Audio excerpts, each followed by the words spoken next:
Magkaiba ang sinasabi ng ilang mambabatas kung pupwede bang ituloy sa 20th Congress ang impeachment trial ni Vice President Sara Duterte kapag hindi natapos ng kasalukuyang Kongreso. Sa impeachment rules, kailangan tapusin.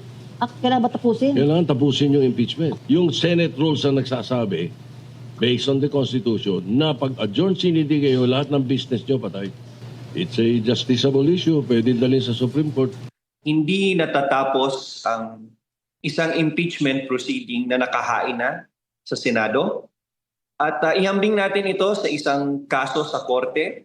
Once a case is filed with the trial court, the judge may retire, the judge may get promoted, but the case stays on with the trial court.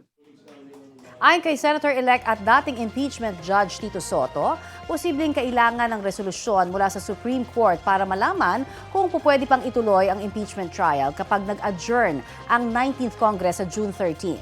Para naman kay House Prosecutor Lawrence Defensor, malinaw na ang matatapos lang sa June 13 ay ang legislative power nila at hindi ang tungkulin nila sa impeachment trial. Sa Lunes, June 2, ipepresenta ng House Prosecutors ang Articles of Impeachment laban kay VP Duterte. Sabi ni Defensor, isang kasamahan lang nila ang magbabasa niyan sa Senado. Sa June 3 naman, magko-convene ang Senado bilang impeachment court.